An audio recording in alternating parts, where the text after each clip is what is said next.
नहाने के बाद भी जिस्म से बदबू आ रही है, महंगे परफ्यूम भी इस्तेमाल कर रहे हैं, फिर भी कुछ देर के बाद स्मेल आने लगती है। तो याद रखें, गर्मियों में आपसे एक बहुत बड़ी गलती हो रही है। आज मैं आपको बताऊंगी वो राज जिससे आप पूरा दिन तरोताज़ा रहेंगे। सलाम, I am तुबा Taqi, Tubas glow बंधन ब्यूटी स्टूडियो से। आज की जो हमारी वीडियो है वो है गर्मियों में पसीने की बू का मुकम्मल खात्मा, समर हाइजीन रूटीन। गर्मियों में पसीना आना एक कुदरती अमल है, लेकिन पसीने से स्मेल आना एक हाइजीन प्रॉब्लम है। हम में से अक्सर लोग लाशऊरी तौर पर ये गलतियां करते हैं जो बैक्टीरिया को बढ़ाती हैं। आइए पहले इन गलतियों को ठीक करते हैं। कॉमन मिस्टेक नंबर 1, सिर्फ पानी से नहाना। सिर्फ पानी डाल लेना काफ़ी नहीं होता। पसीने वाले एरिया को किसी अच्छे एंटीबैक्टीरियल सोप से या बॉडी वॉश से साफ़ करना ज़रूरी है ताकि बैक्टीरिया ख़त्म हो। जैसे कि आप तस्वीर में देख रहे हैं, हमने आपको एंटीबैक्टीरियल सोप और बॉडी वॉश जो है उनकी तस्वीरें भी दिखा दी हैं। स्टेप 2, कपड़ों की तकरार। मतलब कभी भी पसीने वाले कपड़े दोबारा मत पहने। खुश्क होने के बाद भी इनमें बैक्टीरिया मौजूद होते हैं जो स्मेल को कई गुना बढ़ा देते हैं। नंबर 3, गलत फैब्रिक का इंतखाब। तंग और सिंथेटिक पॉलिस्टर कपड़ों से बचें। सिर्फ कॉटन या लॉन पहनें ताकि हवा का गुजर हो सके और पसीना जिल्द से खुश्क हो। Step 4, under arm care. ये सबसे अहम हिस्सा है। बालों की सफाई, हेयर रिमूवल और बाकायदा क्लिनजिंग ना करने से यहाँ सबसे ज़्यादा बदबू पैदा होती है। कॉमन मिस्टेक पे तो हमने बात कर ली, अब हम बात करेंगे सैलून हाइजीन सीक्रेट की।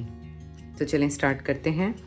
अगर आप प्रोफेशनल तरीके से मैनेज करना चाहते हैं तो सैलून में ये ट्रीटमेंट ज़रूर करवाएं। अंडर आर्म वैक्सिंग, इससे क्या होता है, इससे जिल्द डीप क्लीन हो जाती है और डेड स्किन जो है रिमूव करने में भी ये काफ़ी कारआमद रहता है।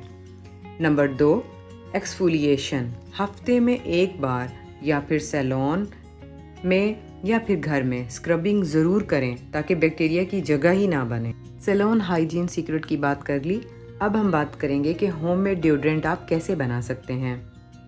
ये एक ऐसा जादुई नुस्खा है जो महंगे डिओड्रेंट से 1000 गुना बेहतर और सस्ता होता है। फटकरी, सबसे पहले ये जान लें कि इसका क्या काम है। फटकरी क्या करती है कि ये बदबू पैदा होने ही नहीं देती। ये एक कुदरती एंटीसेप्टिक है जो बदबू पैदा करने वाले बैक्टीरिया को जड़ से ख़त्म कर देती है और रोज़ वाटर आपकी स्किन पे एक तरोताज़ा एहसास लाता है। अब आपको इसका तरीका बताते हैं कि आप इसे कैसे बनाएंगे। आप फटकरी लेंगे और उसका पाउडर बना लें। पाउडर बनाने के बाद गुलाब का अर्क लें 1 बोतल, और उसके अंदर आप 2 अतर की या 1 अतर की बोतल जो है वो डाल दें और उसे अच्छी तरह से मिक्स करके रख दें 1 दिन। अगले दिन जब आप नहाएं तो आप नहाने के बाद अपनी बॉडी पर उस सोल्यूशन को पूरी बॉडी पर भी लगा सकते हैं और अंडर आर्म्स में तो आपने हर सूरत में लगाना है। और ये बहुत ही बेहतरीन नुस्खा है, आप इसे ज़रूर ट्राई करें और गर्मियों में जो बदबू पैदा होती है उससे अपनी जान छुड़ाएं।